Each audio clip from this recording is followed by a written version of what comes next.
तुलसी माँ को जल देते समय बोलने चाहिए। यह 3 शब्द सभी मनोकामनाएं पूर्ण हो जाती हैं। आज की इस कथा में हम जानेंगे तुलसी माँ के पौधे को जल देते समय क्या बोलना चाहिए। एक बार की बात, भगवान विष्णु आराम कर रहे थे, तभी वे माँ लक्ष्मी आई और माँ लक्ष्मी ने भगवान विष्णु से तुलसी माँ को जल देने का महत्व पूछ लिया था। तब भगवान विष्णु ने उन्हें उसका महत्व सुना दिया था। आगे देवी माँ लक्ष्मी कहती हैं, हे स्वामी, आपने मुझे तुलसी माँ को जल देने का महत्व तो बता दिया है, किंतु अब मेरे मन में यह जानने की जिज्ञासा हो रही है कि तुलसी माँ को जल कैसे देना चाहिए। तुलसी माँ को जल देने की सर्वोत्तम विधि कौन सी है तथा तुलसी माँ को जल देने का मंत्र कौन सा है? कृपया आप मुझे इन सभी प्रश्नों का उत्तर दें। तब भगवान विष्णु देवी माँ लक्ष्मी से कहते हैं, हे देवी, जिस प्रकार से मैंने तुम्हें तुलसी माँ का महत्व सुनाया है, उसी प्रकार से तुलसी माँ को जल देते समय बोले जाने वाले मंत्र का भी बड़ा महत्व है।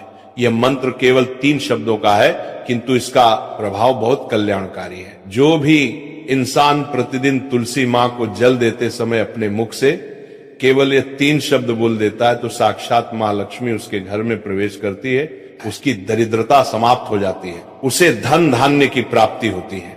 वह मंत्र बताने से पहले मैं आपको तुलसी माँ के इस मंत्र का महत्व सुनाता हूं।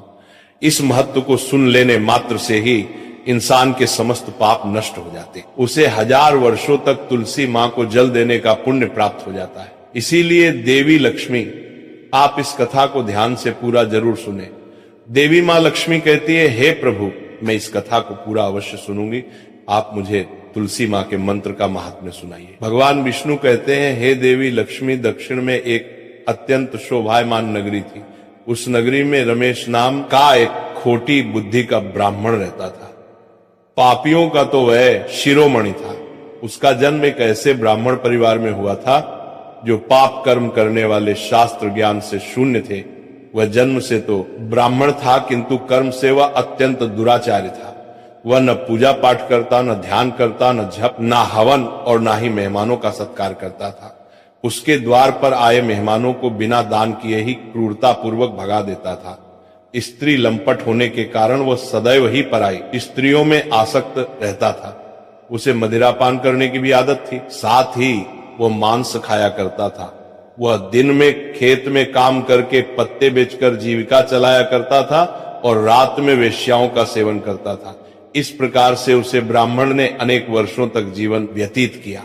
फिर एक दिन वह दुर्बुद्धि रमेश बेचने के लिए पत्ते इकट्ठा करने के लिए एक रस्सी की वाटिका में घूमने लगा और पत्ते तोड़ने लगा। तभी एक काल रूपधारी काले सर्प ने उसे ब्राह्मण को काट लिया और उसी समय पर उसकी मृत्यु हो गई।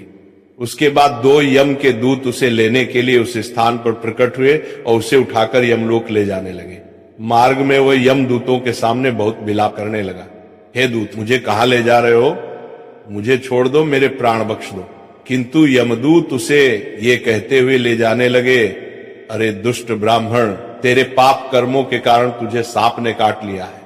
अब यमदेव तुझे अवश्य घोर नरक में डाल देंगे। फिर यम के दूत उसे ब्राह्मण को लेकर यमलोक पहुंचते हैं और यमदेव के सामने खड़े हो जाते हैं। चित्रगुप्त उसे ब्राह्मण का लेखा जोखा निकालते हैं और यमदेव से कहते हैं, हे धर्मराज, इस ब्राह्मण ने बचपन से लेकर मृत्यु तक पाप ही पाप किया है, इसने कभी कोई पुण्य का काम नहीं किया है। फिर धर्मराज अपने दूतों से कहते हैं, हे दूतों, इस घोर पाप करने वाले ब्राह्मण को उठाकर ले जाओ और उसे नरक में डाल दो। फिर यम के दूत उसे ब्राह्मण को ले जाते हैं और नरक की भयंकर अग्नि में धकेल देते हैं। अनेक वर्षों तक नरक में सजा भुगतने के बाद उस ब्राह्मण को दूसरे जन्म में एक बैल का शरीर मिलता है। बैल का जन्म पाकर वह बोझ उठाने का काम करने लगा। उसका मालिक उससे दिन रात काम करवाने लगा। फिर जब उस बैल की शक्ति कम हुई तो उसके मालिक ने उसे एक लंगड़े आदमी को बेच दिया। उस लंगड़े आदमी ने उस बैल को खुद का बोझ उठाने के लिए उपयोग किया। वो उसकी पीठ पर बैठकर घुमा करता था। इस प्रकार से उस बैल ने 8 वर्ष तक उस लंगड़े आदमी का बोझ उठाया।